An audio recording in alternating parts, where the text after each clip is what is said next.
யாரெல்லாம் அசிங்கப்பட்டார்களோ, பெரிய கல்விமான்களாக இருப்பார்கள், கெட்டிக்காரர்களாக இருப்பார்கள், திறமையானவர்களாக இருப்பார்கள், கேவலப்படுவார்கள் மனோ இச்சைக்கு அடிமைப்பட்ட காரணத்தினால். ஆசைகளுக்கு அடிமை எத்தனை பேருடைய சரித்திரத்தை நம்ம பார்க்குறோம், எவ்வளோ பேருடைய வாழ்க்கையை நம்ம பார்க்குறோம். மனிதர்களாயினும் சரி, உலகத்தில் வாழக்கூடிய பிராணிகளாயினும் சரி, ஆசைக்கு அடிமைப்பட்டால் இழிவு தான். இந்த குரங்கு எப்படி பிடிக்கிறதுன்னு படிச்சிருக்கிறோம். குரங்குகளை பிடிக்கிறான்லே குரங்காட்டி எப்படி பிடிப்பானான்னு சொன்னால், குரங்குகள் அதிகமாக நடமாடக்கூடிய இடத்துல அதுக்கு பிடித்தமான உணவுகளை ஒரு பானையில் போட்டு அங்கே வச்சிடுறது. அந்த பானை கொஞ்சம் வித்தியாசமான பானையாக இருக்கும், வாய் சுருக்கமாக இருக்கும், கீழே விரிஞ்சிருக்கும், வாய் பகுதி சுருக்கமாக தான் இருக்கும். கடலை உள்ளே எட்டி பார்த்தா தனக்கு பிடித்தமான கடலை கிடக்குது, குரங்கு பார்க்குது தனக்கு பிடித்தமான கடலை உடனே. அதனால் கையை சுருக்கி, கை விரிச்சா உள்ளே போகாது இல்லையா, கையை சுருக்கி உள்ளே விட்டு கை நிறைய கடலை அள்ளிடும். கை நிறைய கடலை அள்ளி கையை வெளியில் எடுத்தால் கை வராது, கையில் கடலை இருக்குது, வாய் சுருக்கமாக இருக்குது. முதல் குரங்கு கடலையை விடாது, சத்தம் போடுமே தவிர கடலையை விடாது.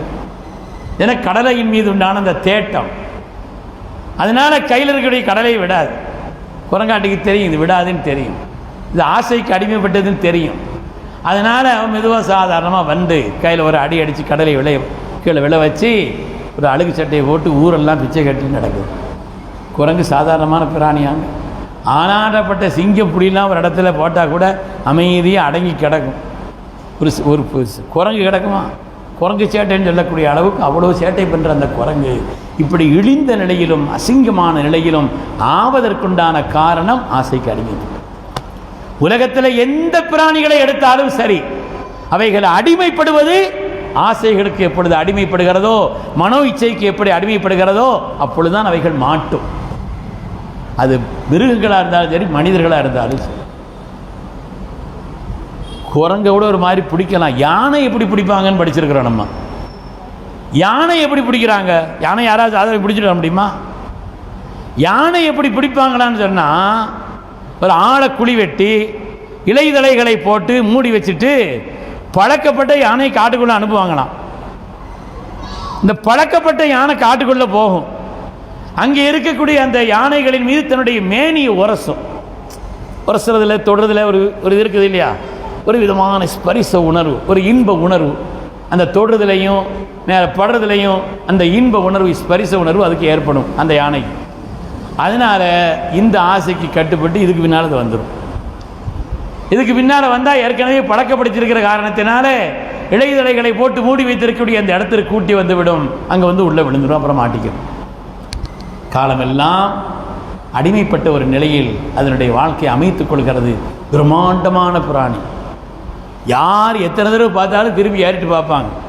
சிலதுகளை வந்து ரயில் ரொம்ப நீளமாக இருக்குது இல்லையா, போயாச்சுன்னு அதை ஏறிட்டு பார்ப்பாங்க. எத்தனை தடவை ரயிலே போனாலும் பார்த்தாலும். இந்த மாதிரி யானையினுடைய பிரம்மாண்டத்தை யார் பார்த்தாலும் ஒரு பார்ப்பாங்க. அதனால் அப்படிப்பட்ட இந்த பிராணிகள் கூட அடிமைப்படுவது ஆசைகளுக்கு கிட்டப்பட்டது. அது மாதிரி தான் மனோ இச்சைக்கு எப்பொழுது நாம் ஆசைகளுக்கு இந்த இளமையிலே தேவையில்லாத, மார்க்கம் அனுமதிக்காத தவறான அந்த ஆசைகளுக்கு எப்பொழுது நாம் கட்டுப்படுகிறோமோ, இந்த இளம் வயதிலே அப்படி கட்டுப்பட்டால் நம்முடைய பிற்காலம் பல்வேறு விதமான சோதனைகள், பல்வேறு விதமான ஆபத்துகள், பல்வேறு விதமான இழிநிலைகள், கேவலங்களிலே ஆட்படுவோம். அல்லாஹ் பாதுகாக்க வேண்டும். அதனால் இந்த இளமைங்கிறது ஒரு அமானிதம், ஒரு அமானிதம். ஸல்லல்லாஹு அலைஹி வஸல்லம் அந்த இளைஞர்களிலே ஆற்றல் உள்ளவர்களை எல்லாம் கண்டெடுத்தார்கள், திறமையாளர்களை பயன்படுத்தினார்கள், உங்களுடைய இளமையை எல்லா விதத்திலும் நல்ல விதத்திலே ஆக்கி காட்டினார்கள். அதனால இந்த அல்லாஹ் தந்திருக்கக்கூடிய சன்மானமான இந்த இளமை பருவத்தை அவன் பொருந்திக் கொள்ளக்கூடிய விதத்திலே ஆக்கிக் கொள்வதற்குண்டான ஒரு நிலை என்பது நம்மிடத்தில் ஏற்பட வேண்டும். சங்கைக்குரியவர்களே, நல்ல காரியங்களிலே சிறப்பான முயற்சி. இப்போந்தான் நினைக்க முடியும், நினைச்சதை செய்யவும் முடியும்.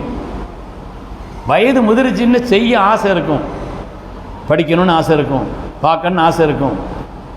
எங்கள் மதரசாவில் நாசராக இருந்த ஷாவுல் ஹமீத் ஆலிம் இஸ்மாயில் ஹதரத் அவர்கள் சொல்வார்கள், 40 வயசு வரை நாம் சொன்னதை உடம்பு கேட்டுக்கிறோம், அப்புறம் அது சொல்கிறத மரியாதையை நம்ம கேட்டுக்கிறணும்னு சொல்லுவாங்க. 40 வயசு வரை நாம் சொன்னது பூரா உடம்பு கேட்டுக்கிறோம், அப்போ வயசானும் பொழுது நிழல் வெயிலில் கடுமையாக நிற்கக்கூடாது, வெயிலில் அடையக்கூடாது, குளிர்ந்த தண்ணி குளிக்கக்கூடாது, அது சொல்கிறது கேட்டுக்கறணும், இல்லைன்னா நம்ம கெட்டு போவோம்னு சொல்லுவா. அது மாதிரி இந்த இளமை பருவங்கிறது எதை செய்தாலும் தாங்கிக் கொள்ளக்கூடிய ஆற்றல் தான். ஆனால் அந்த நேரத்தை நாம் பயன்படுத்தணும் நல்ல விதத்தில்னு சொன்னால் வாழ்க்கையில் அதை விட பாக்கியமானது வேறு எதுவும் இல்லை. கியாமத்தினுடைய 4 கேள்விகளிலே இளமையை பற்றி தனி கேள்வி இருக்கிறது அல்லவா? இளமையை பற்றி தனி கேள்வி அல்லவா? வாழ்நாளை பற்றி கேள்வி இருக்கிறது, சம்பாத்தியம் செலவழிப்பதை பற்றி கேள்வி இருக்கிறது. அது மாதிரி என்னுடைய வாலிபத்தை எப்படி கழித்தாய்? ஏனென்றால் வாழ்க்கை என்றால் அசல் வாழ்க்கை வாலிப பருவம். அந்த நேரத்தில் அவர் பாக்கியமான முறையிலே தன்னுடைய வாலிபத்தை கழித்து விட்டால் உண்மையிலேயே அதை விட பாக்கியமானது வேறு எதுவும். நமக்கு முன்னோடிகளான நன்மக்கள் இருக்கிறார். சிங்கப்பூர் ஏர்லைன்ஸில் ஒரு தடவை நான் ஃப்ளைட்டில் வந்துக்கிட்டு இருந்தேன். என் பக்கத்தில் ஒரு பிராமண பையன், சிங்கப்பூர் ஏர்லைன்ஸில் தான் தண்ணி கிண்ணி அங்கே கொடுப்பாங்க இல்லையா, அதனால் இந்த மது அது இதெல்லாம் கொடுத்துட்ருக்குறாங்க. என்ன பார்த்தேன்னு இந்த கோலத்தை பார்த்தாலே கிட்ட வரவும் மாட்டாங்க, தரவும் மாட்டாங்க இல்லையா. இன்றைக்கு கூட அல்லாஹு தாலா கொடுத்த ஒரு பெரிய சன்மானம் தான். சென்னையிலாம் ஈசிஆரில் அங்கங்கே காரில் போய்கிட்டு இருந்தா ஊது ஊது ஊது ஊதுன்னு நினைத்து கொண்டு காமிக்கிறான். தொப்பியை போட்டுட்டு இஸ்லாமிய கோலத்தில் இருந்தாங்கன்னா போங்க வாங்கிக்கிறான். இன்றைக்கி ஒரு நம்பிக்கை வச்சுருக்கிறாங்க, இன்றைக்கி ஒரு நிலைமை இந்த பிள்ளைங்க குடிக்க மாட்டாங்கன்னு சொல்லி. ஆனால் நடைமுறையிலே அருமையான சகோதரர்களே, அது இலகுவாக கிடைக்கின்ற காரணத்தினாலே, பல பேரிடத்திலே பழகுகின்ற காரணத்தினாலே, காலமெல்லாம் எப்படிப்பட்ட கடுமையான சோதனையிலும் மதுவினுடைய வாடையை கூட தொட்டு பார்க்காத இந்த சமுதாயம் இன்று பலர் அதிலே வீழ்ந்து கிடக்கிறார் என்று சொன்னால் எவ்வளோ பெரிய வேதனை. பாவங்களுக்கெல்லாம் அடிப்படை அல்லவா அது. என் பக்கத்தில் ஒரு பையன், இளைஞர் பையன், பிராமண பையன், அவன் பலதையும் பற்றி பேசிக்கிட்டே வந்தான். பேசிக்கிட்டு இருக்கும் பொழுது இந்த மது பாட்டில் சின்ன அளவில் தான் நம்ம தரமானது போல் தெரியுது. அவன் அது கொஞ்சம் அதை கொடுத்த உடனே வாங்கிக்கிட்டான். எனக்கு கொடுக்கவே இல்லை, தரமாட்டாங்க இல்லையா, வேறு ஏதாவது பாய் ஜூஸ் வேணுமா, ஆரஞ்சு வேணுமா, அது வேணுமான்னு கேட்டுட்ருக்கான். சரி ஏதோ ஒன்று கூட நான் வாங்கிக்கிட்டு இருக்கேன். பாய் எனக்கு ஒன்று வாங்கித்தாங்கிறான். இவன் எனக்கு ஒன்று வாங்கித்தாங்க, நல்ல சரக்கு பாய், இது கிடைக்காது பாய், அதனால் எனக்கு ஒன்று வாங்கித்தாங்க. கெட்டது செய்யக்கூடாதுங்கிறது மட்டும் இல்லைப்பா, கெட்டது செய்கிறதுக்கு உதவியாகவும் இருக்கக்கூடாது. நாங்கள் அது செய்கிறதுக்கு மார்க்கத்தில் அனுமதி இல்லை. குடிப்பவருக்கு உதவி செய்பவர், அது தொடர்பான எல்லோருக்கும் இறைவனுடைய சாபம் இருக்காது. இறைவன் கூடாதுன்னு மட்டும் சொல்லலை, அதுக்கு இறைவனுடைய சாபம் வந்துன்னு சொல்லப்பட்டிருக்குது. அதனுடைய ஆபத்துகள் என்ன என்பதை பற்றி அவருக்கு நான் சொல்லிக்கொண்டேன். அருமையானவர்களே, அதனால் இந்த இளம் வயது என்பது பாக்கியமான காலம். இந்த காலத்தை நன்முயற்சி செய்யக்கூடிய ஒரு நிலையிலே நாம் ஆக்கி கொண்டோம் என்றால் நம்முடைய எதிர்காலம் சிறப்பாகும். லைஸலில் இன்சானி இல்லா மாசா, முயற்சித்தது தான் மனிதன் பலனை பெறுவான். வாழ்க்கையில் ஒரு கட்டம் இருக்கும், 3 பருவம் வாழ்க்கையில். முதல் பருவம் இருக்குதே, வேலை அதிகமாக இருக்கும், பயன்பாடு கம்மியாக இருக்கும். 2வது பருவம் இருக்குதே, வேலையும் பயன்பாடும் சமமாயிரும் கிட்டத்தட்ட. 3வது பருவம் இருக்குதே, பயன்பாடுகள் மாத்திரம்தான் இருக்கணும். இவர் கையில் போட்டுகிட்டே இருந்தால் போதும், உட்பகுதி 2ஐயும் ஒழுங்காக கழிச்சிருந்தால். இப்போ எல்லாருக்கும் 3வது பருவம் முதல்ல வரணும்னு ஆசையாக இருக்குது. வேலையெல்லாம் செய்யக்கூடாது, பயன்கள் மட்டும் வந்துக்கிட்டே இருக்கணுங்கிறது ஆசையாக இருக்குது. ஆனால் இந்த 2ஐயும் ஒழுங்காக கழித்தால் அதனுடைய பயன்பாடு என்பது நமக்கு கிடைக்கும் என்பதிலே சந்தேகம். இந்த உலகத்திலே தன்னுடைய இளமையை வாழ்ந்து காட்டி உதாரணமாக திகழ்ந்தவர்கள் கண்மணி முஹம்மது ரசூலுல்லாஹி ஸல்லல்லாஹு அலைஹி வஸல்லம். சாதாரணமானவர்கள். ஜபல் அபி குபைஸ், உலகத்திலே முதலாக இறைவனால் படைக்கப்பட்டு உலகத்தில் ஆக்கப்பட்ட முதல் மலை ஜபல் அபி குபைஸ். ஹதரத் இப்ராஹிம் அலைஹிஸ்ஸலாம் ஏறி நின்று மக்களுக்கு மார்க்கத்தை சொன்ன மகத்தான ஒரு மலை ஜபல் அபி குபைஸ். வரலாற்றில் சிறப்புமிக்க அந்த ஜபல் அபி குபைஸிலே நின்று கண்மணி ரசூலுல்லாஹி ஸல்லல்லாஹு அலைஹி வஸல்லம் அவர்கள் மக்களை பார்த்து கேட்டார்களே, மலைக்கு பின்னால் இருந்து ஒரு படை உங்களை தாக்க வருகிறது என்று சொன்னால் நம்புவீர்களாம் கேட்டாங்களே. மக்கள் என்ன சொன்னார்கள்? மா ஜர்ரப்னா அலைக்க இல்லா சிதுகா, உடைய வாழ்க்கையில் நாங்கள் சத்தியத்தை தவிர வேறு அனுபவப்படவில்லை. சத்தியத்தை தவிர நாங்கள் அந்த துணிச்சல், இந்த மகத்தான காரியம். பல்வேறு நிலையில் அவங்களுடைய இளமையில் சோதனை வைக்கப்பட்டது. ஸல்லல்லாஹு அலைஹி வஸல்லம் எல்லா சோதனைகளும் வெற்றி பெற்றார்கள். ஹதீஜா அம்மையார் ரலியல்லாஹு அன்ஹா அவர்கள் வியாபாரத்துக்கு அவங்கள தேர்ந்தெடுத்து அங்கே ஷாமுக்கு அனுப்புனாங்கன்னா பெரிய கொள்ளை முதலை கொண்டு வருவார் என்பதற்காக மாத்திரமல்ல, உங்களை கண்காணிக்கிறது கூட ஒரு ஆள் அனுப்பினாங்க. வியாபாரத்தின் எல்லா நுணுக்கங்களையும் தெரிந்தவர்கள். கையில் கொண்டு போன சரக்கை அந்த காலத்தில் அவங்களுக்கு லாபங்கிறது, வியாபாரத்தில் லாபங்கிறது இல்லை, பார்ட்னர்ஷிப் அப்படி தான் அமைச்சுக்கிடுவாங்க. விற்றா அவங்களுக்கு எவ்வளோ லாபம், விற்றா அதில் பாதி இப்படி பார்ட்னர்ஷிப் மாதிரி அமைச்சுக்கிடுவாங்க.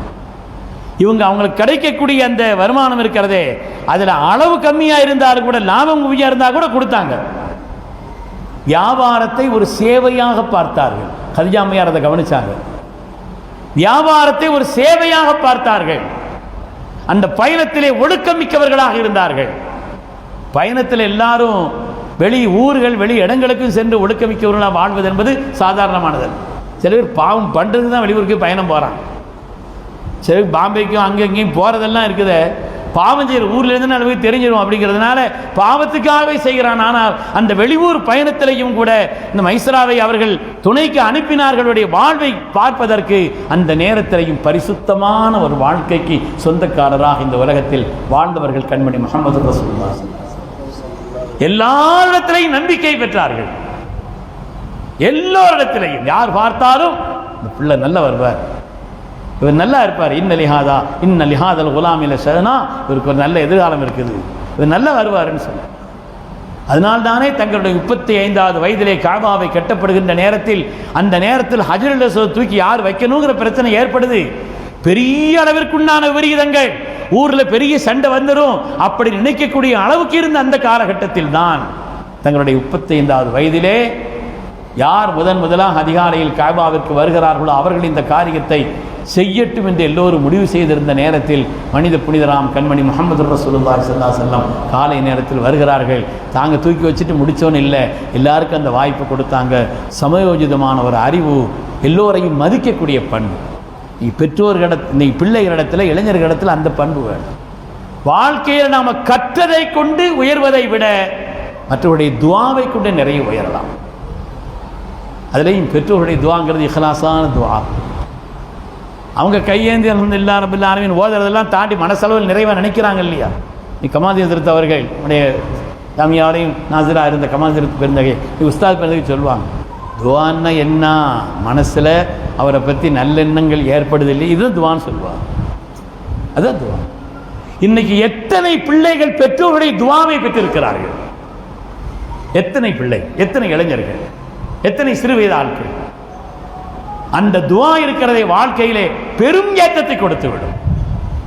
சிலது படியில் போகணும், சிலது அப்படியே தூக்கி கொண்டு போயிடும். அது மாதிரி இந்த துவாக்கள் தான் சிறு வயதில் ஹஜ்ரத் இப்னு அப்பாஸ் ரலியல்லாஹு அன்ஹுமா துவாவை பெற்றார்கள். அனஸ் ரலியல்லாஹு தஆலா அன்ஹு ஸல்லல்லாஹு அலைஹி வஸல்லம் துவாவை பெற்றார்கள். அவங்களுடைய சமயோஜிதமான அறிவினால், உயர்ந்த பண்பாட்டினால், அறமான செயல்களால் நல்ல துவாவை பெற்றார்கள். வாழ்க்கையில் காலமெல்லாம் உயர்ந்த நிலையில் எவ்வளோ அந்தஸ்து மிக்க வாழ்க்கை வாழ்ந்தார். அனஸ் ரலியல்லாஹு தஆலா அன்ஹு 4 துவா பெற்றாங்க இல்லையா? அல்லாஹும்ம பாரிக் லஹு ஃபீ மாலிஹி வ வலதிஹி வ அத்தில் உம்ரஹு வக்ஃபிர் தம்பஹு. யா அல்லாஹ், ஹஜ்ரத் அனஸ் அவர்களுக்கு நீ நீண்ட ஹயாத்தை கொடு ரப்பே, நிறைந்த செல்வத்தை கொடு ரப்பே, ஏராளமான மக்களை கொடு ரப்பே. வாழ்க்கையில் எல்லாவற்றையும் பெற்றவர்கள் அனஸ் ரலியல்லாஹு. இந்த காலம் 100 வயதிற்கு மேல் வாழ்ந்தவர்கள். போது ரொம்ப காலம் வாழ்ந்துட்டு போக வேண்டியதான் நினைச்சாங்களாம் அவங்களே. ரொம்ப காலம் வாழ்ந்துட்டோம். ஏராளமான மக்கள் லக்கது தஃபன்து மின் சுல்பி மியத்தன் இல்லா இதனத்தை, என் கையினால் 98 பிள்ளைங்க, பேர பிள்ளைங்க, பேத்தின்னு 98 பேர் தான் அடக்கியிருக்கிறேன்னு சொன்னாங்க. நீண்ட கால வாழ்க்கை. பொருளாதாரம் அவ்வளவு பறக்கத்தான பொருளாதாரம்.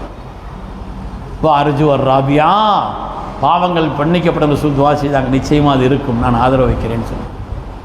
இந்த மகத்தான நல்வாய்ப்பு பின்னால் கிடைத்ததற்கான காரணமே அவருடைய இளம் வயது மற்றவர்களால் துவா செய்யப்படக்கூடிய அளவிற்குண்டான நிலையில் இருந்தது.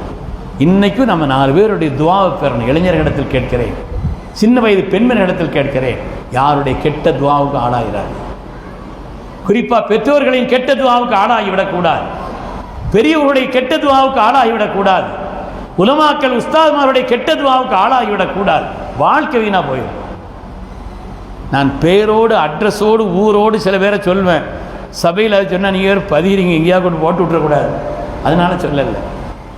நான் ஓதும் பொழுது என்னுடைய தஹசீல் செட்டில் 76 மாணவர்கள், 76 பேர். அதில் ஒரு ஆள் ரொம்ப தீர்க்கமாக, அவர் பாடத்துக்கு வர்றதே எதுக்குன்னா உஸ்தாத்மார்களை சோதிக்கிறதுக்கு தான். பாடத்துக்கு வர்றதே தன்னுடைய கல்வியின் மீது அப்படி ஒரு பெருமை. எதை கேட்டாலும் சொல்லுவோம். அவ்வளோ திறமை, ஆளுமை எல்லாம் இருந்துச்சு, கெட்டிக்காரத்தனம் எல்லாமே இருந்துச்சு. பாடத்தை கித்தாப் முத்தாலா செய்திட்டு மட்டும் வரமாட்டாப்புல, சரகை முத்தாலா செய்திட்டு வருவாப்புல பாடத்துக்கு வரும் பொழுது. அதனால உஸ்தாமார்கள் ரொம்ப கவனமாக இருப்பாங்க. சேட்டை இல்மு பணிவு கொடுத்தா பாக்கியம், இல்மு கிபிரை கொடுத்தா அபாயம்தான். இல்மு கிபிரை கொடுக்கும், நல்ல அமல்கள் உஜுபை தந்துடும், ஆபத்து. அதில் அந்த கிபிரின் காரணத்தினால ஒரு தடவை சாப்பாட்டுக்காண்டி போயிருக்கும் பொழுது அங்கே உள்ள ஒரு நிலையில் ஏதோ ஒரு குறைபாடு, அதை எடுத்து எல்லாரையும் உதாசீனப்படுத்தி, நிர்வாகத்தை உஸ்தாமார்களை உதாசப்படுத்தி, இன்னைக்கு நான் ஓதுகிற காலத்தில் எங்கள் தஹசீல்லே அவர் தான் ஃபஸ்ட்டு. திறமை இன்றைக்கி எங்கே இருக்காருன்னு தெரியல, ஒன்றும் தெரியல.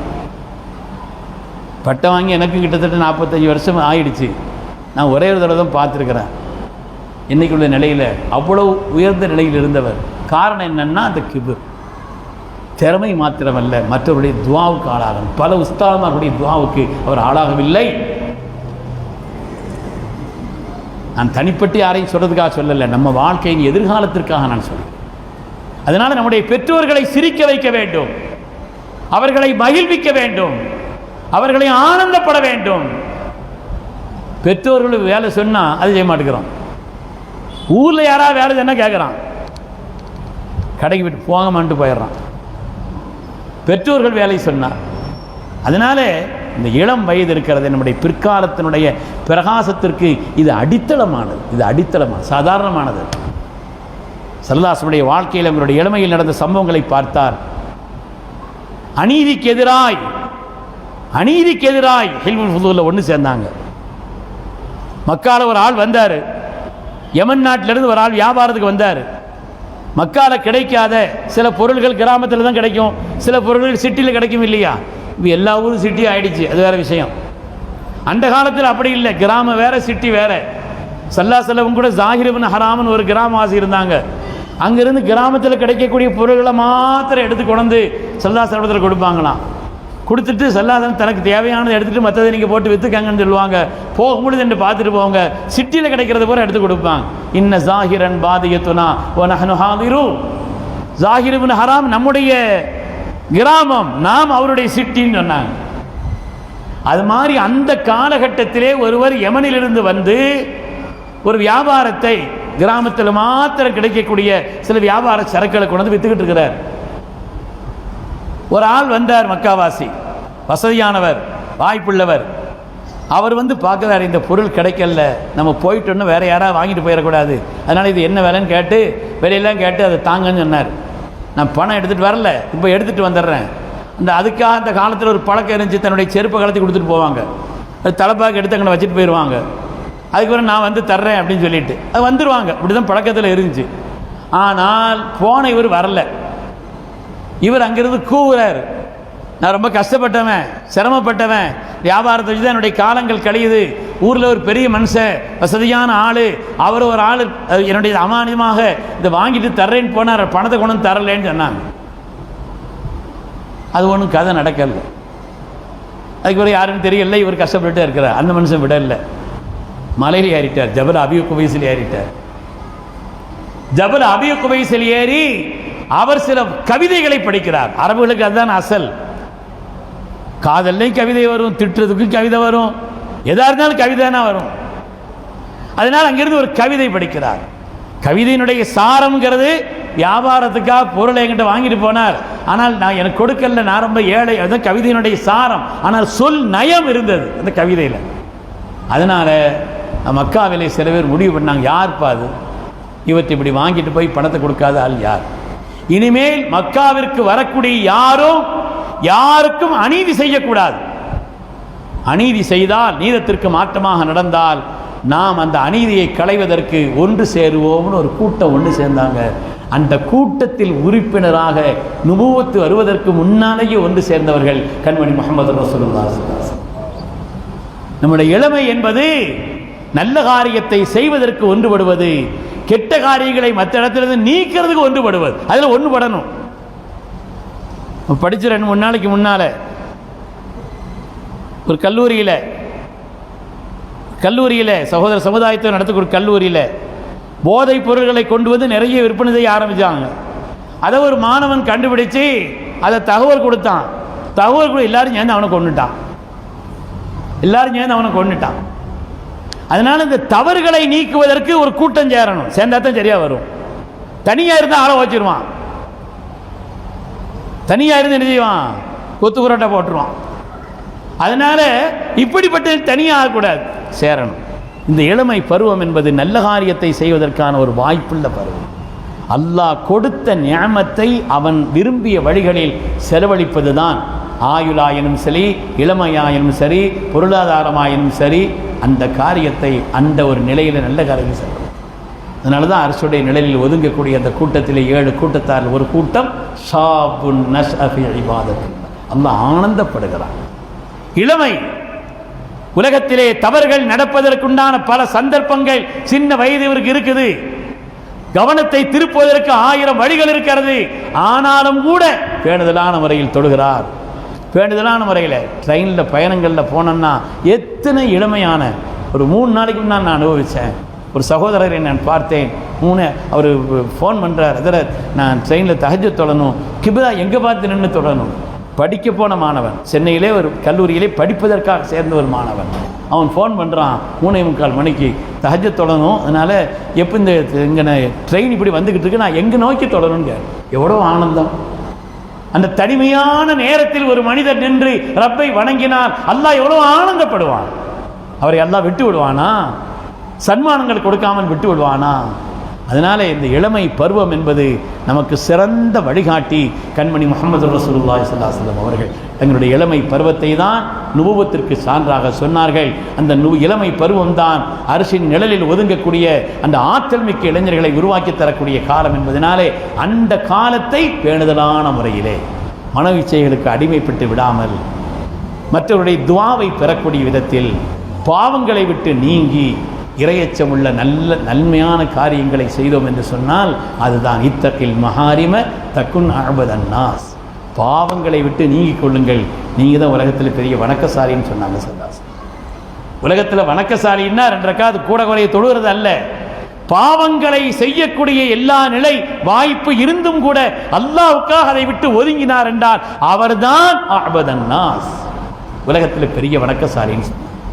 அருமையானவர்களே, அதனால் அதற்கெல்லாம் முன்னோடியாய் வழிகாட்டியாய் நமக்கு திகழக்கூடிய கண்மணி முஹம்மது ரசூலுல்லாஹி ஸல்லல்லாஹு அலைஹி வஸல்லம் அந்த இளமை பருவத்தை நாம் முன்னுதாரணமாக உஸ்வத்துன் ஹசனாவாக கொண்டு நம்முடைய வாழ்க்கையில் தவறுகளுக்குண்டான சந்தர்ப்பங்கள் இருந்தால் அல்லாஹ்விடத்தில் பாதுகாப்பு தேடி அந்த பாவங்களை விட்டு நீங்கி ஒரு பரிசுத்தமான ஒரு வாழ்க்கை நாம் வாழ வேண்டும். அப்படி நாம் இருந்தோம் என்று சொன்னால் இளமை பருவத்தில் நம்முடைய பிற்காலம் எல்லா நிலையிலும் பாக்கியமாக இருக்கும். புகழுக்குரிய ஒரு வாழ்க்கை, கண்ணியமான ஒரு வாழ்க்கை, மேன்மைக்குரிய வாழ்க்கை இருக்கும் என்பதிலே எந்த விதமான சந்தேகமில்லை. அல்லாஹு தஆலா நம்முடைய இளைஞர்களை ஆண் பெண்களிலே உள்ள இளவயது ஆண்கள் பெண்கள் எல்லோரையும் எல்லா விதமான பாவங்களில் இருந்து பாதுகாத்து பரிசுத்தமான வாழ்க்கையை பெற்று இரு உலகத்திலும் எல்லா விதமான நட்புகளோடும் கண்ணியத்தோடும் இருக்கக்கூடிய உயர்ந்த நசீபை அல்லாஹ் தந்தல் புரிவானாக என்று துஆ செய்து கொண்டு இந்த வாய்ப்புக்கு நன்றி கூறி விடைபெறுகிறேன். வஆகிரு தஅவானா அல்ஹம்துலில்லாஹி ரப்பில் ஆலமீன்.